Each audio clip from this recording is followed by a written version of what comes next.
আসসালামু আলাইকুম। প্রিয় শিক্ষার্থীরা, তোমরা কেমন আছো? আশা করি আল্লাহ তাআলার অশেষ রহমতে তোমরা সবাই ভালো আছো। আজকের অনলাইন ক্লাসে সবাইকে স্বাগতম। পল্লবী মাজেদুল ইসলাম মডেল হাই স্কুলের এসএসসি 2021 ব্যাচে অনলাইনে দশম শ্রেণীর শিক্ষার্থীদের সাথে ভূগোল ও পরিবেশ বিষয়ের ক্লাস নিব আমি হাসান মুর্শেদা খানম, সিনিয়র সহকারী শিক্ষক, পল্লবী মাজেদুল ইসলাম মডেল হাই স্কুল। প্রিয় শিক্ষার্থীরা, গত ক্লাসে আমরা একাদশ অধ্যায়ের পর্যটন শিল্প সম্পর্কে আলোচনা করেছিলাম।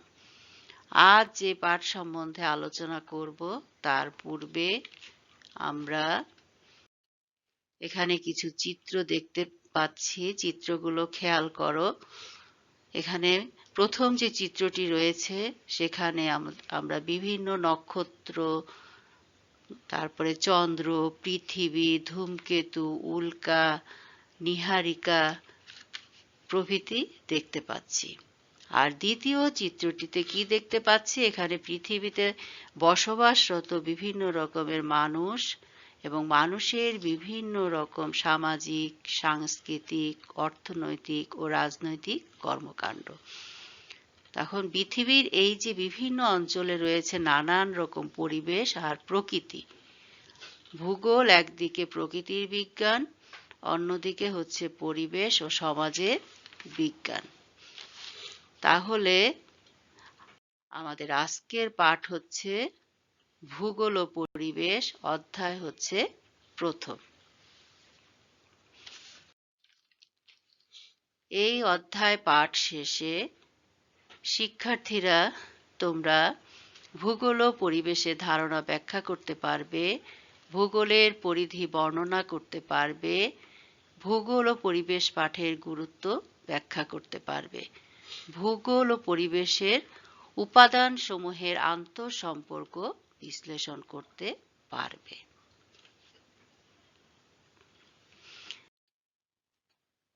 এখন প্রথমেই আমরা ভূগোল ও পরিবেশের ধারণার ব্যাখ্যা সম্বন্ধে জানব। আমরা সবাই কোথায় বাস করি? পৃথিবীতে বাস করি। আর পৃথিবী হচ্ছে আমাদের আবাসভূমি। আর মানুষের এই যে আবাসভূমি হিসেবে পৃথিবীর বর্ণনাই হলো ভূগোল।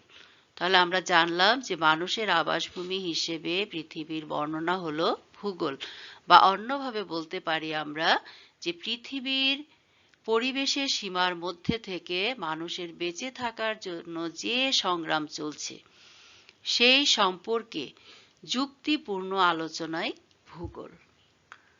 আমরা যেখানেই আমরা কি করছি? বাস করি, বা মানুষ যেখানেই বাস করুক তাকে ঘিরে একটা পারিপার্শ্বিক অবস্থা বিরাজমান। আর প্রকৃতির সকল এই উপাদান মিলেমিশে তৈরি হয় কি? পরিবেশ। আর পরিবেশের উপাদান কয় প্রকার? দুই প্রকার। একটা হচ্ছে জড় উপাদান আর একটা হচ্ছে জীব উপাদান। তাহলে এখন আমরা ভূগোল ও পরিবেশের ধারণার আলোচনার পরে যেটি আলোচনা করব সেটি হচ্ছে ভূগোলের পরিধির বর্ণনা। এখন দেখতে পাচ্ছি আমরা যে বিজ্ঞান এবং প্রযুক্তির যে বিকাশ, নতুন নতুন আবিষ্কার, উদ্ভাবন, চিন্তা ধারণার বিকাশ, সমাজের মূল্যবোধের পরিবর্তন ভূগোলের পরিধিকে অনেক বিস্তৃত করেছে। এখন নানান রকম বিষয় যেমন ভূমিরূপবিদ্যা, আবহাওয়াবিদ্যা, সমুদ্রবিদ্যা, মৃত্তিকাবিদ্যা, প্রাণীবিদ্যা, সমাজবিদ্যা, অর্থনীতি, রাজনীতি ইত্যাদি হচ্ছে আমাদের ভূগোলের বিষয়ে অন্তর্ভুক্ত হয়েছে। তাহলে ভূগোলের পরিধি কোন কোন বিষয় অন্তর্ভুক্ত হয়েছে সেই সম্বন্ধে জানলাম। এরপরে আমরা ভূগোলের শাখা সম্বন্ধে জানব। এখন দেখো, ভূগোলের যে শাখাগুলো রয়েছে, প্রথমত আমরা একে প্রাকৃতিক ভূগোল এবং মানব ভূগোল এই দুই ভাগে আমরা ভাগ করতে পারি।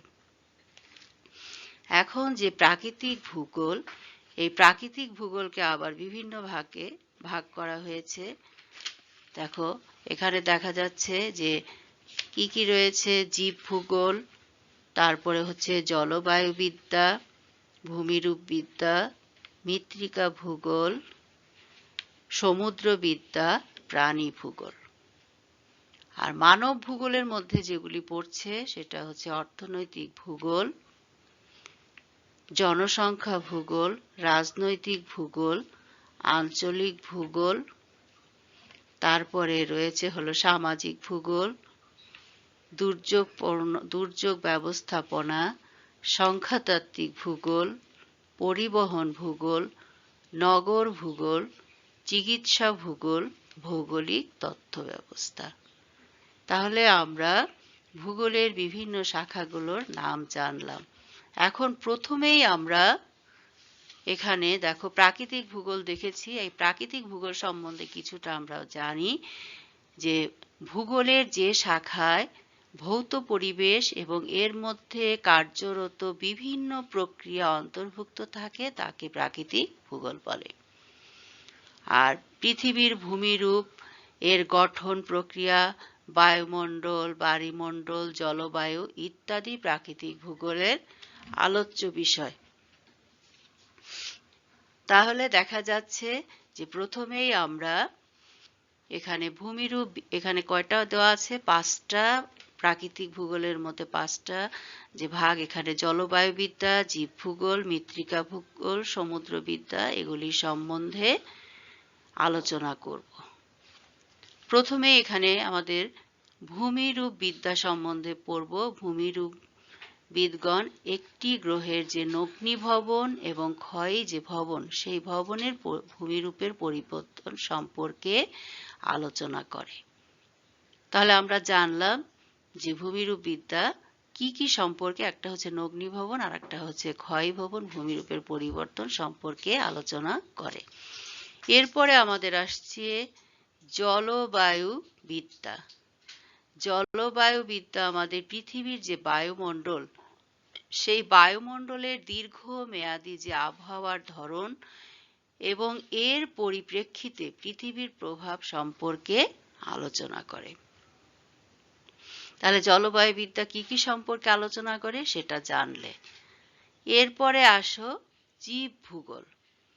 পৃথিবী পৃষ্ঠের প্রাণী জগৎ এবং উদ্ভিদের বন্টন নিয়ে জীব ভূগোল আলোচনা করে। তাহলে পৃথিবী পৃষ্ঠের প্রাণী জগৎ এবং উদ্ভিদের বন্টন নিয়ে জীব ভূগোল কি করে? আলোচনা করে। এরপরে আসো মৃত্তিকা ভূগোল।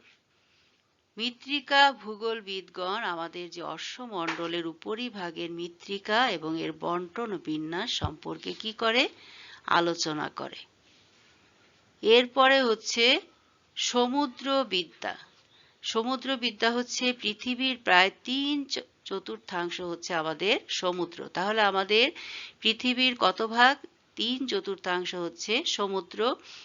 আর বিভিন্ন মহাদেশের মধ্যে সমুদ্রপথে যোগাযোগ, সমুদ্র পৃষ্ঠের উত্থান অবনমন, সমুদ্রের পানির রাসায়নিক গুণাগুণ ও লবণাক্ততা নির্ধারণ, সামুদ্রিক ব্যবস্থাপনা ইত্যাদি সমুদ্রবিদ্যার আলোচ্য বিষয়।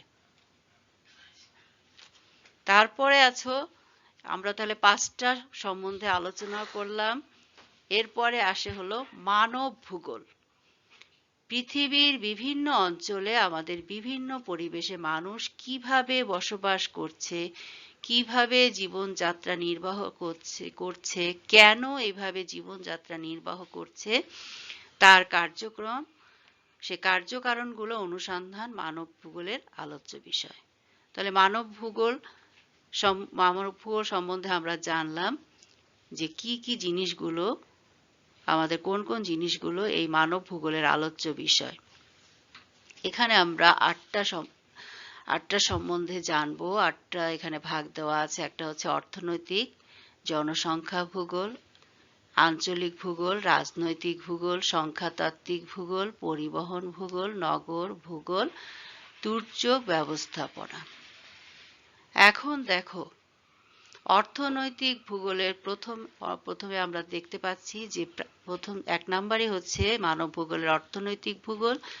এটা আমাদের প্রাকৃতিক ও সামাজিক পরিবেশের সঙ্গে মানিয়ে নিয়ে পৃথিবীতে বেঁচে থাকার জন্য মানুষ যেসব অর্থনৈতিক কাজ করে তা অর্থনৈতিক ভূগোলের আলোচ্য বিষয়। এখন কি কি কাজ, সেই কাজগুলো সম্বন্ধে আমরা জানি। এই কাজগুলো হচ্ছে কৃষিকাজ, পশুপালন, বনজ সম্পদ, খনিজ সম্পদ সংগ্রহ ও ব্যবসা বাণিজ্য পরিচালনা ইত্যাদি। তাহলে আমরা 1 নম্বর সম্বন্ধে অর্থনৈতিক ভূগোল, মানব ভূগোলের 1 নম্বর অর্থনৈতিক ভূগোল সম্বন্ধে জানলাম। এখন 2 নম্বরে আমরা জানব জনসংখ্যা ভূগোল। জনসংখ্যা ভূগোল সম্বন্ধে দেখো যে জনসংখ্যা এখানে কি কি সম্বন্ধে আলোচনা করা হবে। জনসংখ্যা বৃদ্ধির গতি প্রকৃতি, তার কার্যকারণ, সামাজিক ও অর্থনৈতিক জীবনের উপরের প্রভাব জনসংখ্যা ভূগোলের হচ্ছে আলোচ্য বিষয়। 2 নাম্বার তাহলে আমরা জনসংখ্যা ভূগোল সম্বন্ধে জানলাম। এখন আঞ্চলিক ভূগোল। অঞ্চল ভেদে পৃথিবীর দেখা যাচ্ছে ভূপ্রকৃতি, জলবায়ু, উদ্ভিদ, জীবজন্তু, মানুষ ও মানুষের জীবন ধারণ প্রণালী হচ্ছে বিশেষ বৈশিষ্ট্যের অধিকারী।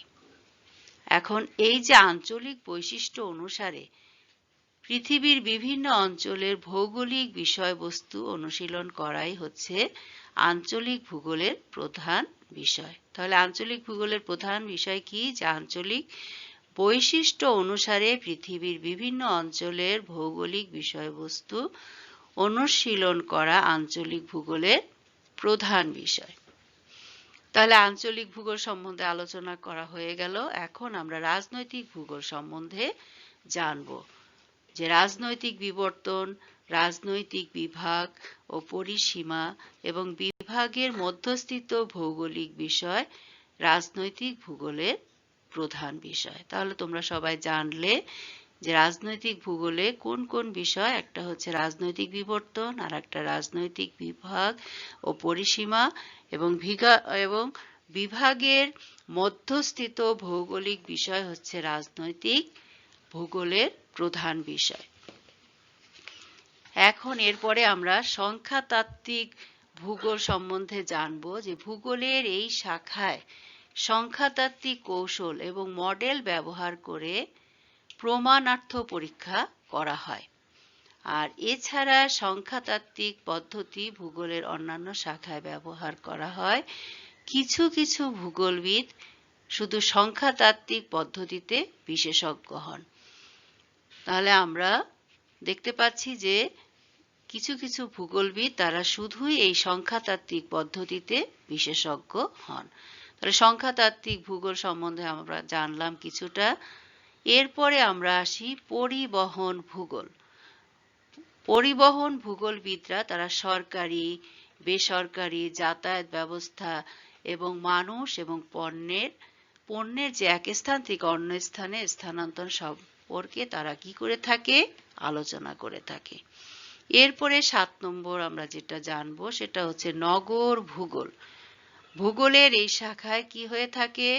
নগরের উৎপত্তি ও বিকাশ, নগর ও শহরের শ্রেণী বিভাগ, নগর পরিবেশ, নগরের কেন্দ্রীয় এলাকা, নগরের বস্তি ইত্যাদি বিষয় তারা চর্চা করে থাকে। এরপরে হচ্ছে আমাদের নগর ভূগোলের পরে যেটা সম্বন্ধে আলোচনা করব সেটা হচ্ছে দুর্যোগ ব্যবস্থাপনা। 8 নম্বর, যে দুর্যোগে ক্ষয়ক্ষতির পরিমাণ হ্রাস, দুর্যোগ থেকে পরিবেশ ও সমুদ্রকে রক্ষার কৌশল, এই সবই হচ্ছে দুর্যোগ ব্যবস্থাপনার আলোচ্য বিষয়। তাহলে আমরা ভূগোলকে যত ভাগে বিভক্ত করি না কেন বা করা হোক না কেন, সকল ভূগোলের সঙ্গে আমাদের কার সম্পর্ক রয়েছে? পরিবেশটা অঙ্গাঙ্গিভাবে জড়িত। আর বর্তমানে ভূগোল ও পরিবেশ সম্পৃক্ত করে পড়ানো হয়।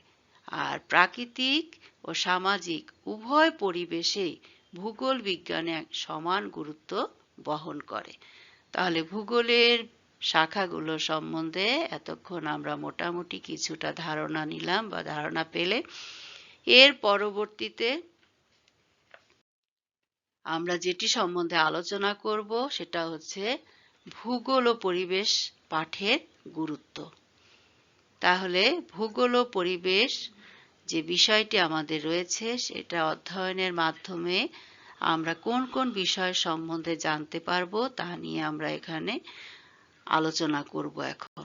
তাহলে এখানে দেখো, প্রথমেই আমরা পৃথিবীর কোনো স্থানের প্রকৃতি এবং পরিবেশ সম্পর্কে জানতে পারি বা জানা যায়।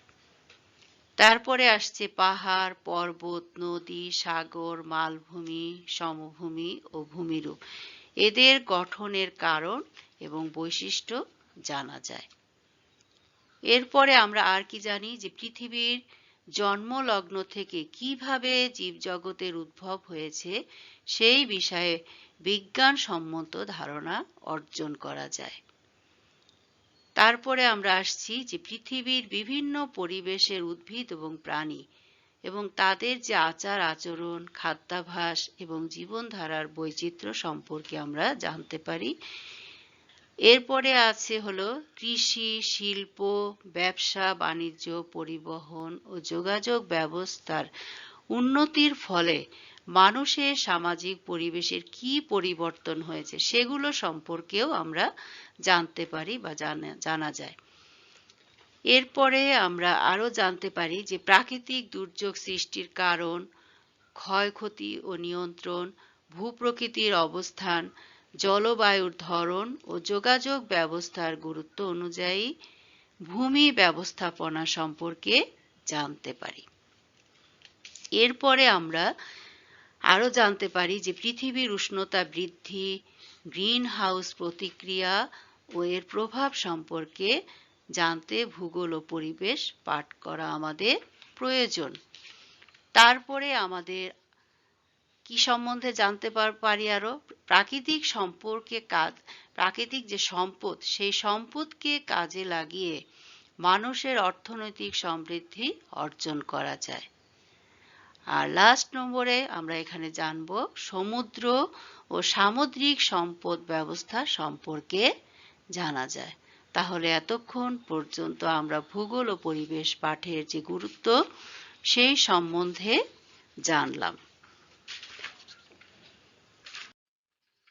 এরপরে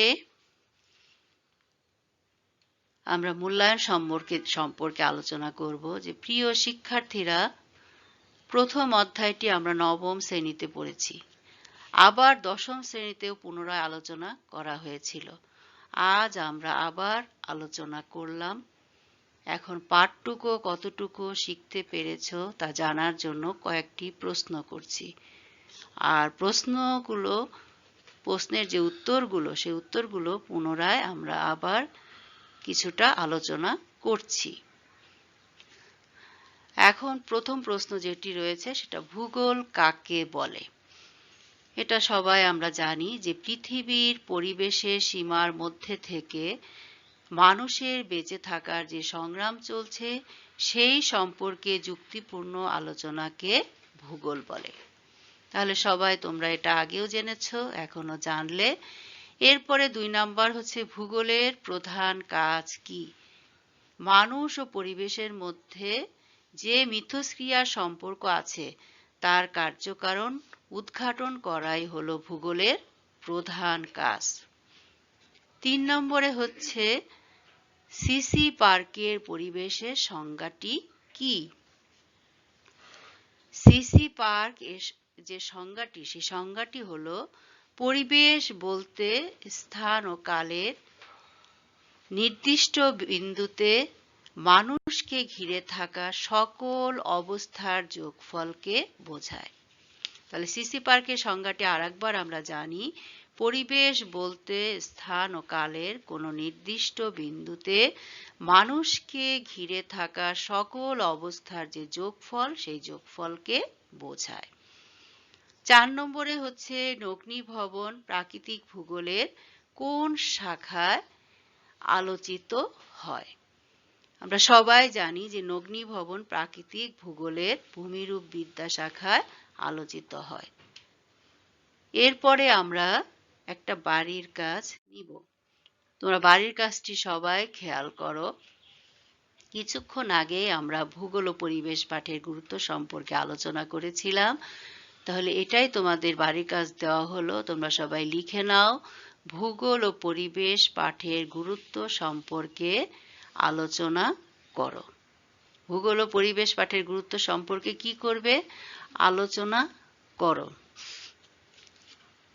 আজকের মতো এখানেই ক্লাস শেষ করছি। সবাই ভালো থাকো, সুস্থ থাকো। সবাইকে ধন্যবাদ। আসসালামু আলাইকুম।